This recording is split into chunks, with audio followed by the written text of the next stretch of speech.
بسم اللہ الرحمن الرحیم نحمده ونصلی علی رسولہ الکریم اما بعد فقد قال النبی صلی اللہ علیہ وسلم رغم انف رجل اذا دخل علیہ رمضان ثم انسلخ قبل ان یغفر له او كما قال علیہ الصلاة والسلام۔ محترم سامعین کرام، ہم جس رحمتوں مغفرتوں اور بخششوں کے لمحات میں زندگی گزار رہے ہیں، اب ان کا اختتام بہت ہی قریب ہے اور رمضان المبارک کے چند ایام ہی باقی رہ گئے ہیں۔ رمضان المبارک کے اختتام کے بعد بہت خوش قسمت ہوں گے وہ لوگ جو اگلے رمضان المبارک کو حاصل کریں گے، اور ہم میں سے بہت سے ایسے بھی ہوں گے جن کی زندگی کا یہ آخری رمضان ہو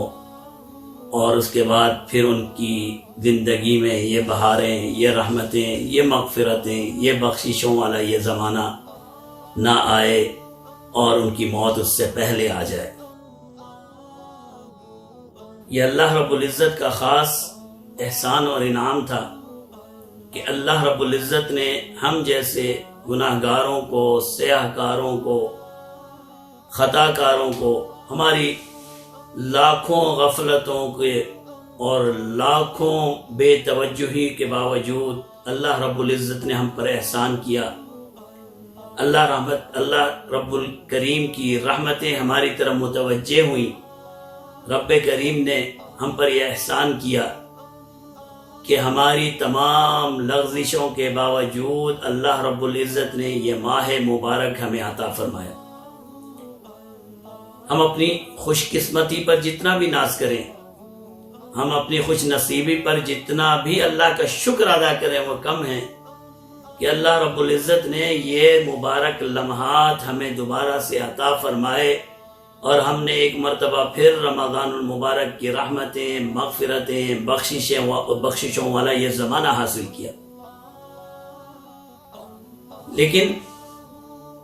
یہ تو ٹھیک ہے، یہ تو درست ہے، یہ تو ہماری خوش قسمتی کی انتہا ہے اور اس خوش نصیبی سے کوئی انکار نہیں کر سکتا کہ اللہ رب العزت نے ہم پر یہ فضل اور احسان کیا کہ اللہ نے ہمیں یہ زمانہ عطا کیا۔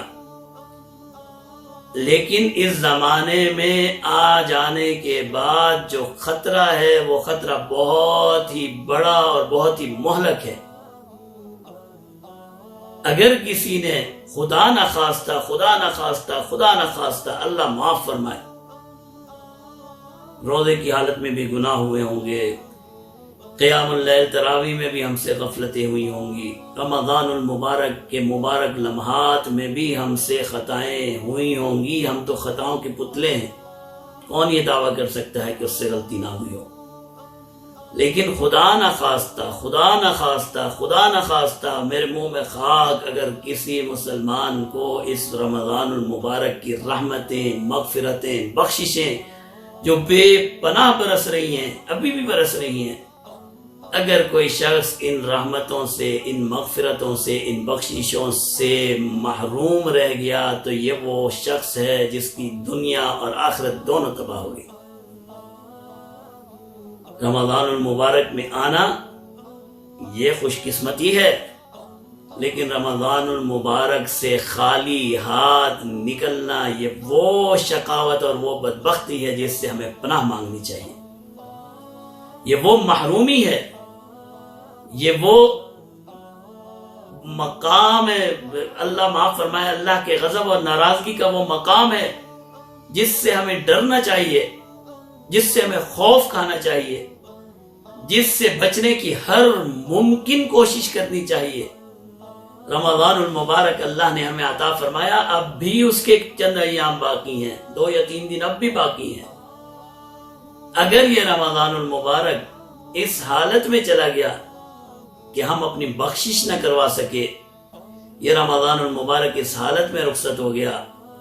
کہ اللہ کے غضب سے ہم اپنے آپ کو نہ بچا سکے، یہ رمضان المبارک اس حالت میں رخصت ہو گیا کہ اللہ کی ناراضگی اور غضب اب بھی ہمارے اوپر مسلط ہے، تو پھر آپ یہ سمجھ لیجئے کہ آپ نے رمضان المبارک میں حاصل رمضان المبارک میں جو لمحات گزارے، بجائے اس کے کہ وہ ہمارے لیے قیامت کے دن سرمایہ بنائیں، ہماری زندگی کی سب سے بڑی ندامت اور سب سے بڑی شرمندگی کے باعث بن جائیں گے۔ اللہ معاف فرمائے۔ جناب نبی کریم صلی اللہ علیہ وسلم نے ارشاد فرمایا، رغم انف رجل، تباہ ہو جائے اس شخص کا ناک خاک آلود ہو جائے، وہ شخص خسارے والا ہو گیا جس میں رمضان المبارک آیا، ثم انسلخ، پھر رمضان ختم ہو گیا، قبل ان یغفر لہ، اس سے پہلے کہ اللہ نے اس کی مغفرت کر دی۔ رمضان یہ مغفرت کا مہینہ ہے، یہ بخشش کا مہینہ ہے،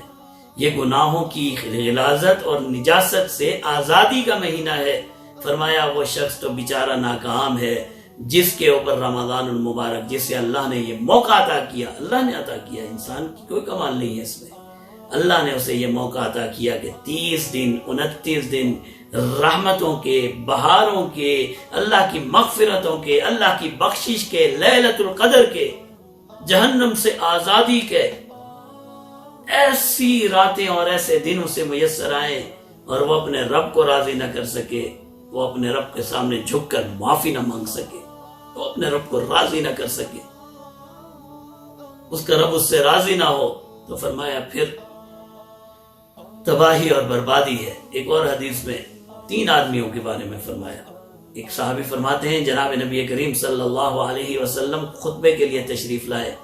پہلے ممبر کی پہلی سیڑھی پر قدم رکھا، فرمایا آمین، دوسری پر رکھا، فرمایا آمین، تیسری پر تشریف فرما ہوئے، فرمایا آمین۔ جب خطبہ ارشاد فرما لیا، صحابہ نے عرض کی یا رسول اللہ، آج تو آپ نے ایسا کام کیا جو پہلے آپ نے کبھی نہیں کیا۔ فرمایا جب میں خطبے کے لیے آیا، جبرائیل امین آ گئے، انہوں نے 3 دعائیں کی اور میں نے آمین کہا۔ وہ 3 دعائیں ترتیب سے تو مجھے یاد نہیں ہیں، لیکن یہ ہیں، فرمایا پہلی دعا انہوں نے یہ کی کہ جس شخص کے والدین بڑھاپے کی حالت میں اس کے پاس موجود ہوں اور وہ شخص اپنی معافی کا، والدین کا بڑھاپا اس کی معافی کا باعث نہ بن سکے، فرمایا وہ شخص تباہ و برباد ہو۔ جبرائیل امین نے دعا کی، میں نے آمین کہی۔ دوسری دعا یہ تھی کہ جس پر رمضان آیا اور وہ مغفرت نہ کرا سکے، تباہ و برباد ہو، میں نے آمین کہا۔ تیسرا یہ کہ وہ شخص بدبخت اور شقاوت والا ہو جس کے سامنے میرا نام لیا جائے اور وہ درود نہ پڑے، میں نے آمین کہا۔ دعا کرنے والے جبرائیل امین، آمین کہنے والے رحمت دو عالم صلی اللہ علیہ وسلم۔ آپ خود سوچ لیجئے، تصور کر لیجئے، اس سے زیادہ بدبختی، اس سے زیادہ انسان کے لیے بدنصیبی اور کیا ہو سکتی ہے؟ میرے محترم سامعین، 2 یا 4 دن اب تو گھنٹوں کی بات ہے، لیکن انسان کی توبہ اور استغفار کے لیے لمحے کافی ہیں، گھنٹے تو بہت بڑی چیز ہیں، گھنٹے تو بہت بڑے ہیں۔ آئیے اپنی کوتاہیوں کی اب بھی معافی مانگ لیں۔ اب تو وہ زمانہ تو ہم نے حاصل کر لیا خوش قسمتی والا، لیکن اب اگر اس زمانے سے اگر ہم مغفرت کرائے بغیر نکل گئے تو پیارے محبوب کی بد-دعا کے مصداق بن جائیں گے، اللہ معاف فرمائے۔ پیارے محبوب کی، جبرائیل امین کی بد-دعا اور پیارے محبوب کا آمین کہنا، مہر ثبت کرنا،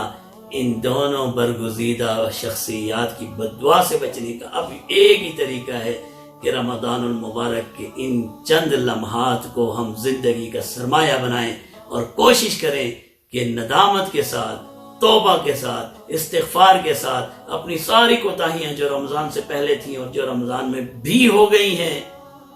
اللہ کے سامنے رو کر، گر گڑا کر اللہ کو راضی کرنے کی کوشش کریں کہ بس یہی ایک راستہ ہے سعادت کا،